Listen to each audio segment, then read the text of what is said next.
What's up? How you doing? Here we are. Beautiful night tonight. Beautiful night. Although it was raining off and on today. More so later on in the evening. But now it cleared out. And it's a little bit on the cool side. Not, not cold, but a little bit cool. Got a box here. Been waiting for this for a while. My wife got me, it's like those services that send you surprise gifts. You don't know what's in here until you open it up. Well, this arrived today, and I'm very excited to open it up and investigate the content of the character of this box.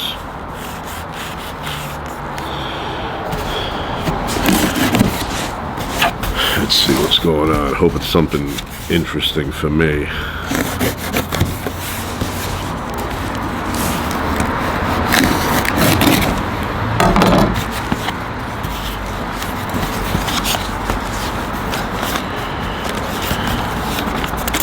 Take out the paperwork.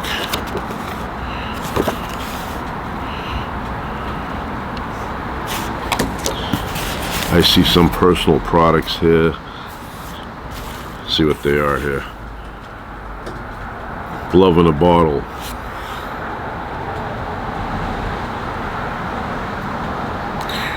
Shielding lotion.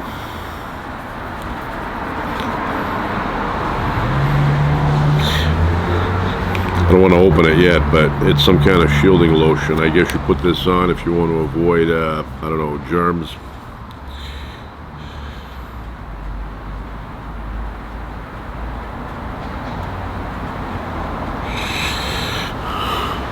If you can see that. Let's see. Then we got a little bit of 3-in-1 tea tree shampoo and conditioner hair product.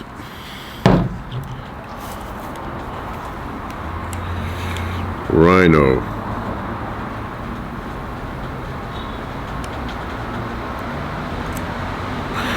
Skin conditioner. I need this. My hands get dry. They feel like concrete sometimes, so this is a good product. I've never heard of this Rhino Repair, but I will investigate it. Smells very good. Nice. What else do we have here? Well, I could show you. I didn't show you that that one, and then the Crew. Tough. The light glares. It's tough. Symbiosis.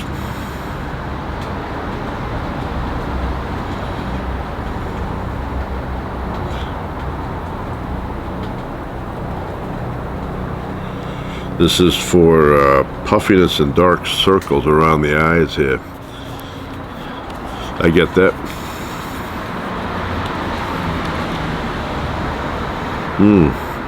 Oh. They have to make them smell good. Can you imagine if they smell like crap? You wouldn't put them on your face. You wouldn't put them anywhere. This one smells good. Very cute sizes. Small. Got a shadow there. There we go.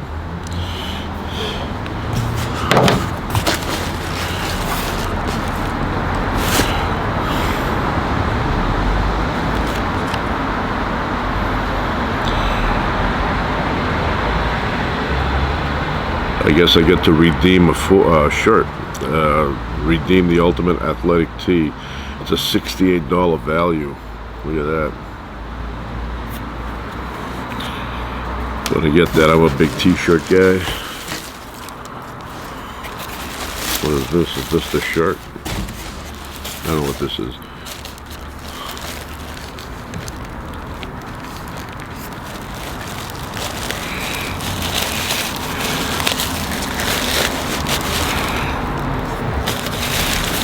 Look at that.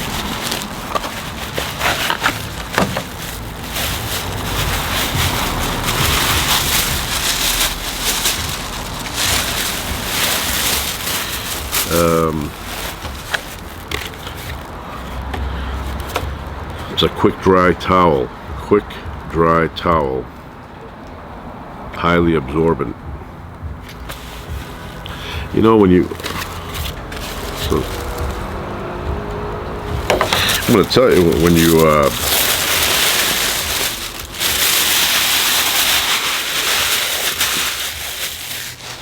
when you take it out of the package, it feels very, very thin.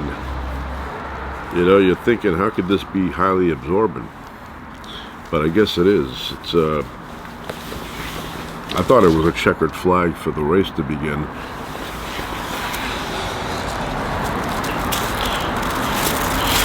I will try it out. Take a shower tonight. Well, first I'm gonna wash this. You know, be dry myself with something like that.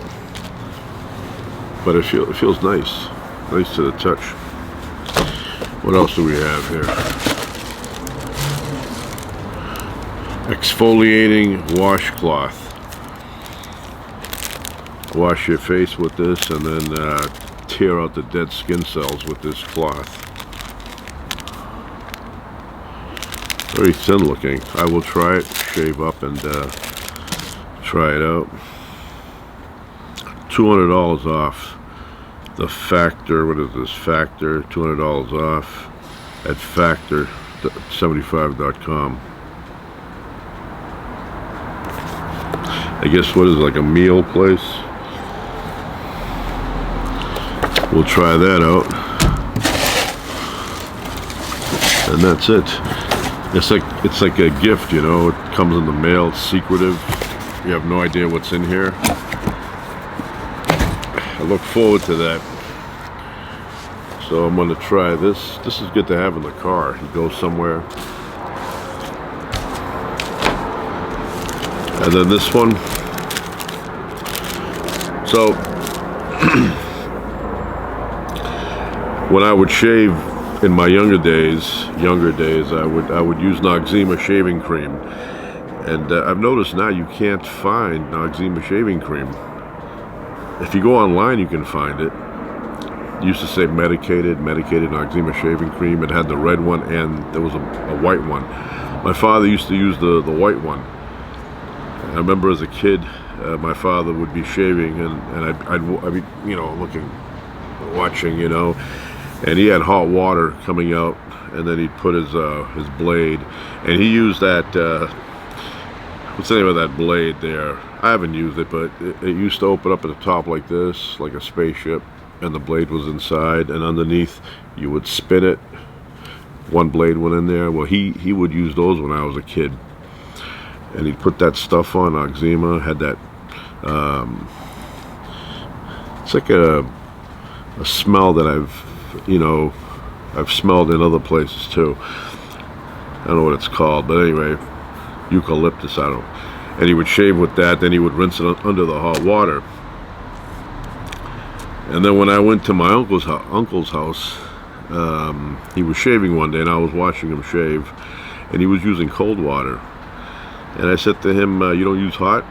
He goes, no, I use cold. I go, my father uses hot. And he goes, oh, your father's the man. Your father's the man. He was zooing on him, you know, like he uses hot.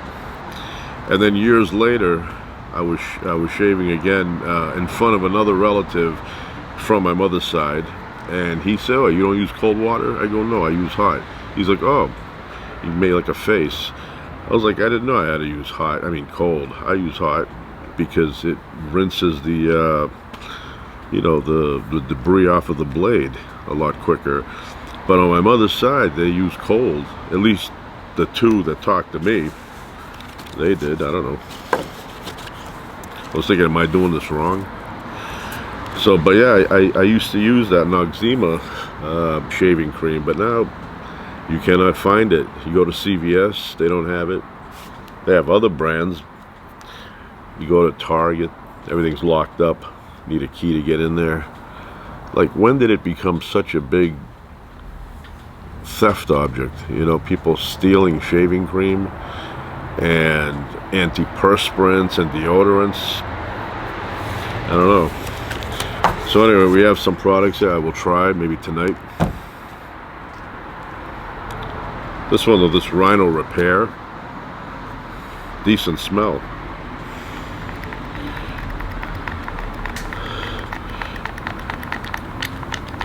Come on, there you go. Yeah, it's not bad.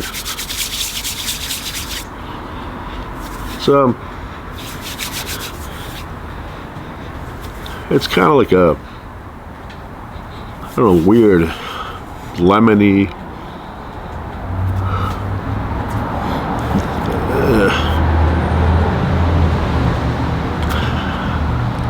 I want to say it's coming to my head, the smell, but it's not lemony. Oh, I know what it is. Let me see if it's a tea tree. Which other one has tea tree in it? Was it this one that I read had tea tree?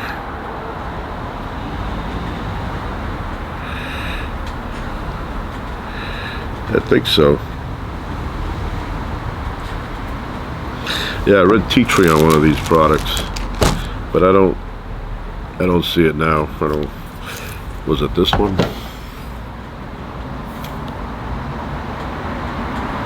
I think it was this one. You smell the tea tree. Years ago, and when I say years ago, it was like 2000, 1999, around there.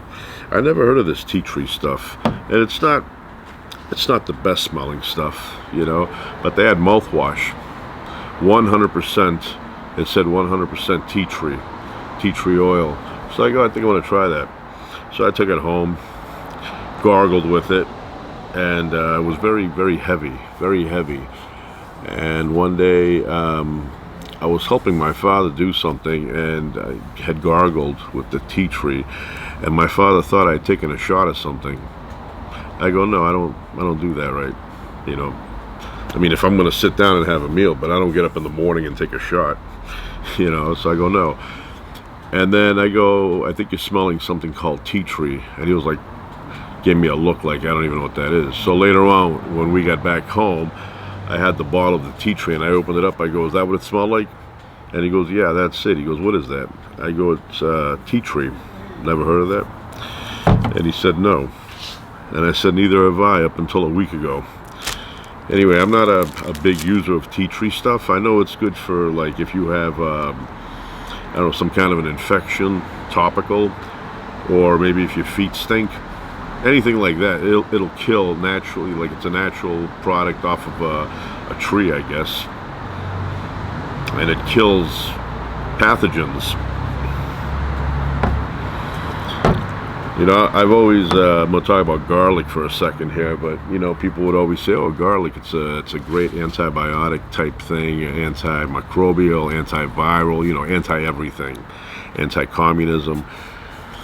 So one day, I felt like I was coming down with a cold.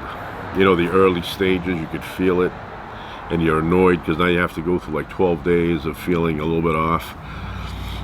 So I said, I'm gonna do something here. So I went and got, let mama's boy go. I went and bought a clove, a bulb of garlic, and I diced it up, tiny little pieces, and I made a sandwich out of it. I took olive oil and I took the chopped up garlic and I spread it on my bread like it was peanut butter, whole bulb. And that's not my record. My record is 2.5 bulbs. But that time I did a bulb.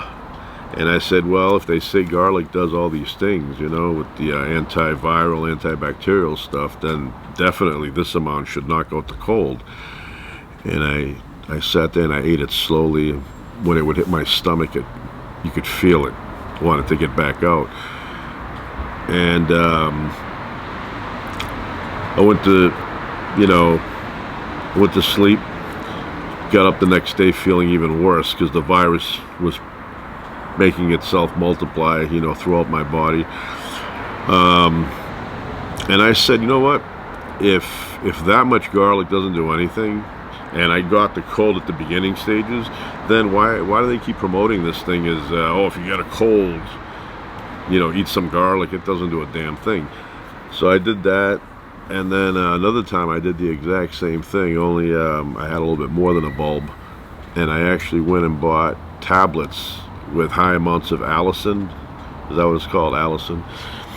And I took a bunch of Allison tablets and drank it down with water. Did not make one bit of difference in terms of getting rid of the cold faster. Nothing.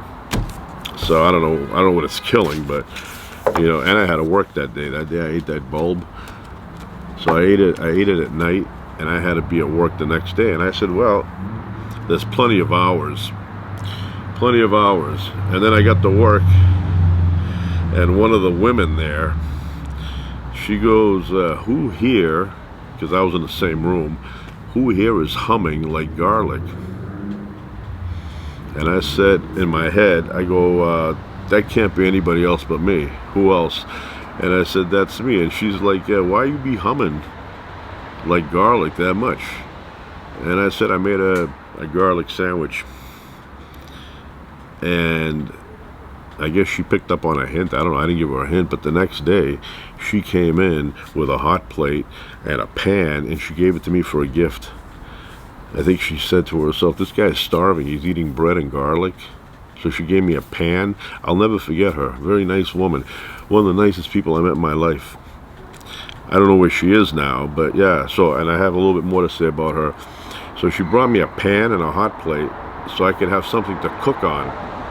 And I was very touched, very touched by that. And then about I don't know, 3 or 4 weeks went by, and it was Thanksgiving. And she actually cooked me, besides her own stuff, she cooked me a separate turkey with stuffing and everything, and she brought it to me at work. That's very rare, very rare. It's tough to find people like that. I remember her vividly, and I was very, very touched by that. She actually took the time to make me a turkey, me. And who was I to her? Nobody. So, very unusual. And I was very grateful for that, because I was hungry. So, anyway, put the stuff away.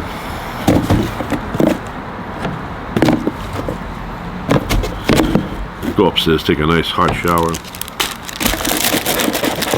Maybe watch a little bit of television, I don't know. Maybe not, maybe go to bed. Get a good dream. Had a dream the other day. I was here at home. Doorbell. Somebody was knocking on the door, and I looked out, and I see somebody. It looked like a police officer or some I don't know, government official. And he said to me, "There's a tidal wave coming your way, and it's going to pass by right through this area." And I said, "Oh, is that for sure?" He goes, "Yeah." He goes, "Take a look at the simulation." And I looked next door, and it was all these houses, and the wave went through them, and all their stuff, beds, couches, clothing, all of it came out of the house with the tidal wave. And they said, that's just a reenactment, but that's going to happen soon. And then I was like, oh, well, better get out of here. And then it never happened. I had that dream. I have dreams where I'm in the subway system, and the subway system conveniently ends up going in front of my house where I can get out, and there I am. I had a dream one time where I was in a subway system late at night. It was filled with people, and it was just like people coming out of the hallways of the subway system like rats, just coming out and coming out. I go, wow, it's kind of late. Where are these people going? And so I would end up in the dream getting up in a streetcar and then heading home, and it would drop me off like right near my house. And I said, in real life, this does not exist. That's because I created it that way in my dream. But I've had many, many, many dreams where I'm in a subway system, a very, very elaborate subway system. And I love the subway. That's why I'm a big fan of the subway. So anyway, I'm getting thirsty. I'm gonna go get a beverage, and I'm gonna be right back instamatically. All right, I am back. Fresh water, ton of ice.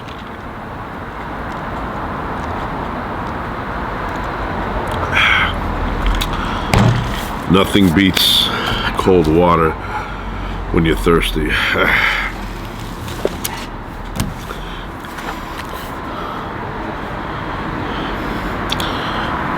Rocky, I want to tell you something. So every so often, you know, Rocky pops up.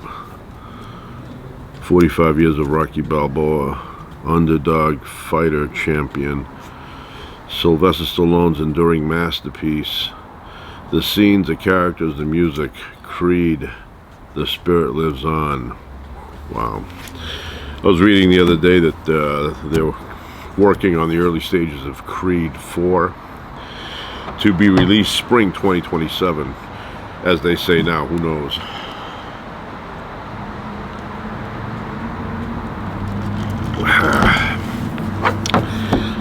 So, when this movie came out, I was that big, and I was on my bicycle, my bicicleta.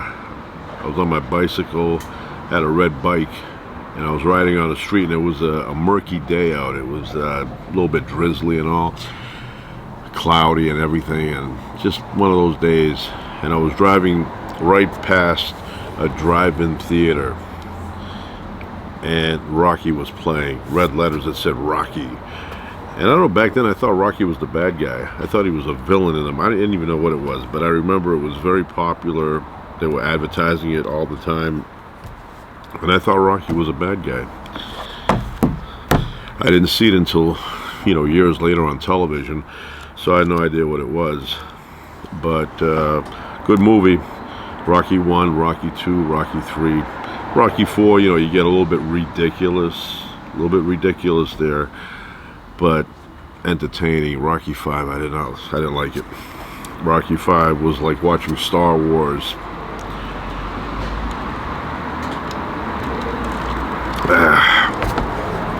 Didn't like it.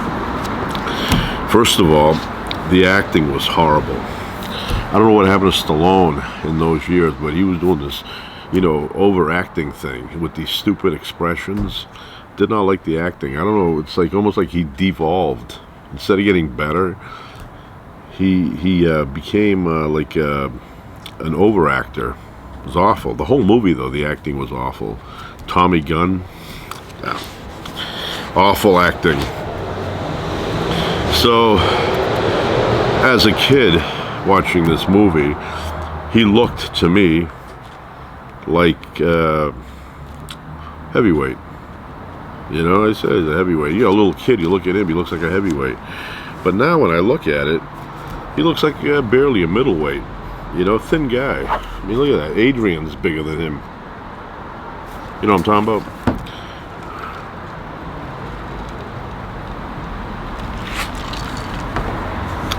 But, you know, he's a thin guy. That's a heavyweight. You know, I mean, where? You know, Cambodia. Small guy. He's not a, you know, I don't know why. I mean, obviously the heavyweight title is the more, you know, impressive title. You know, so if you're making a movie about a boxer, you'd rather it be about a heavyweight if you're going to go through the, you know, whole thing, rather than a middleweight. Although there have been many great middleweights, you know, welterweights, you know, many, but he wanted to play a heavyweight, but he's just not big enough. You know, he's tiny. Let me see if I can find I mean, look at this picture here. Does he look like a heavyweight head? He does not. He does not. The only time you think that's a heavyweight is when you're 11.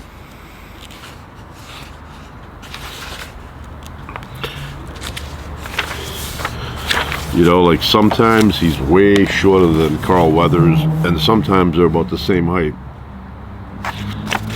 What's going on with that?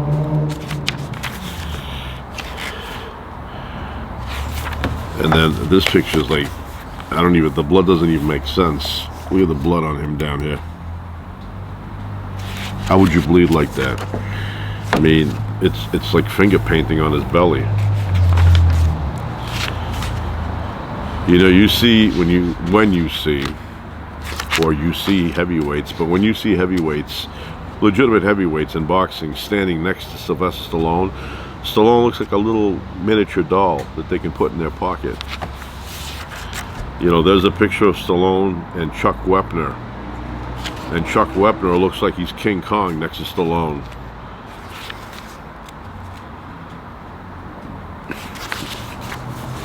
I mean, look at this picture here. He's standing here next to Talia Shire, and does not look like a heavyweight.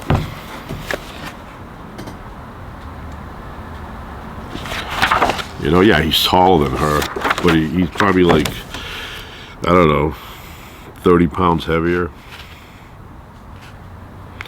And here's the thing, in that picture I just showed you, the one where he's getting married at church, I don't know, he looks much taller. And then here's a side-by-side picture, and they're about the same height. See where her head is? Look at her head here. Big difference.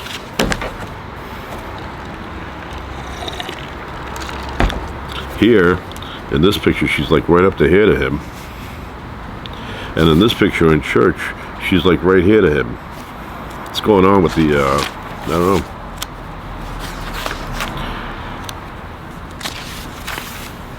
Let me see here. Although, I think brilliant ending to Rocky 2. Look at that.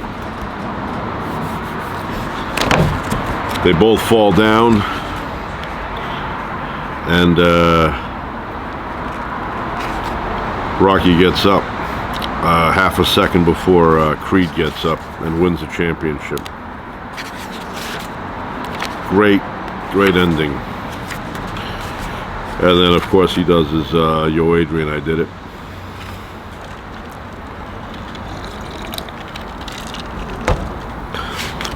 You want to see where he really looks like a twig? Rocky 3.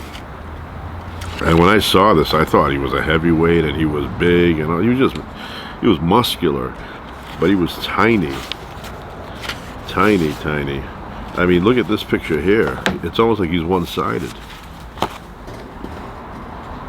You see that?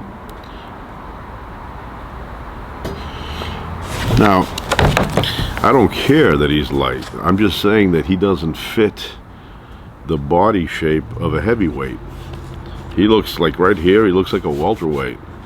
Very thin. I mean, it's like he lost way too much weight. Way too much weight. And I'm going to make a comment on the whole Sylvester Stallone concept of a boxer. That's the wrong concept. You don't need to look like that. You're a boxer, you're not a bodybuilder. You know, I don't even know why he got into this kind of shape. It's unnecessary. It's not even like, you know, this personality would train this way. Like Rocky, the way he trained and the way he thought and all of that, he would never have this kind of body off season. You know, and yet all the time he's got this body. But the thing is that is not a boxer's physique. Yes, some boxers have that, but that's the exception.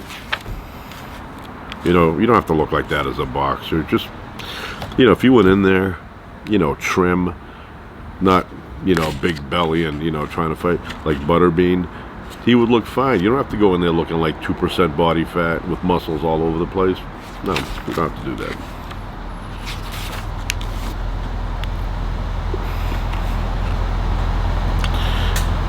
Miss Carl Weathers, great actor.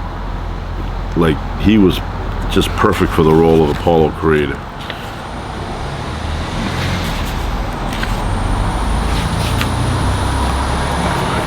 Tommy Gunn,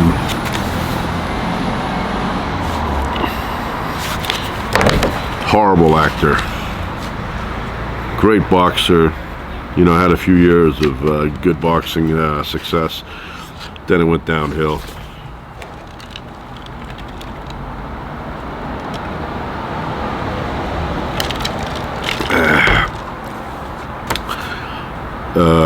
Mickey, Burgess, Meredith. Nobody names their babies Burgess anymore. It's like, what are you naming your baby? We're going with Burgess. No, nobody does that. But they got lucky. They got a few really gems in there. Talia Shire, Carl Weathers, Burgess Meredith, and of course Burt Young. Just great talent. I mean, these guys, they joined the movie for little pay, especially Talia Shire. Talia Shire had just come off of a big movie, Godfather. You know, I don't know how they picked her up for this movie. See, I didn't know about her in Godfather, so my first experience seeing her is in Rocky. So I always have her as Adrian first, even though she's not Adrian first. She's that skanky lady in the Godfather movie.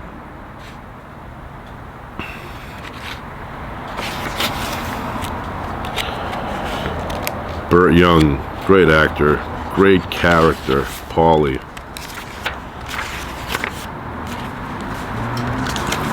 And then Rocky Balboa came. I was excited when Rocky Balboa came on. I missed Rocky, and I was very happy that they were making another one. I was following it step by step. I just did not like Mason the Lion Dixon, Antonio Tarver. I didn't like him as the champion. The champion. That's what I wanted to say. That's what I said. Champion.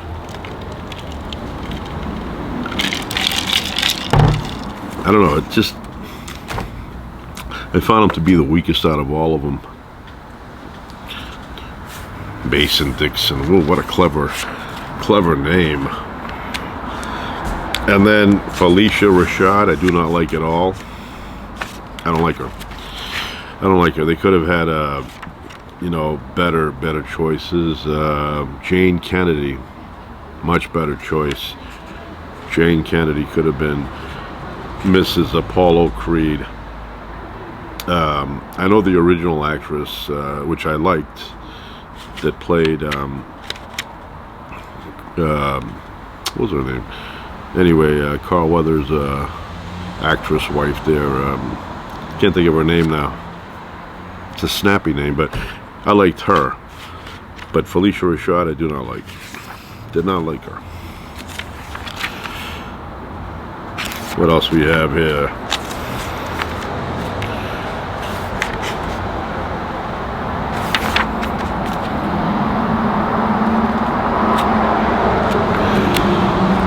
Michael B. Jordan. I liked him. You know, good character. The Donnie. You know, great dedication to the movie. Directed the last one 3, and he's up to direct this one too, the new one 4. What else we have here? Dolph Lundgren was a great Russian, fighter.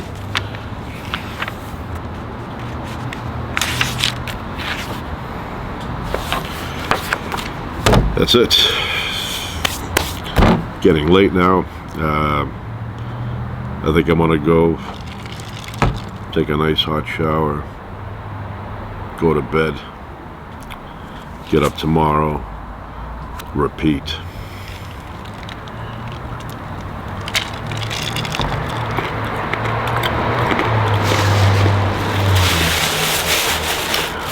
Ciao.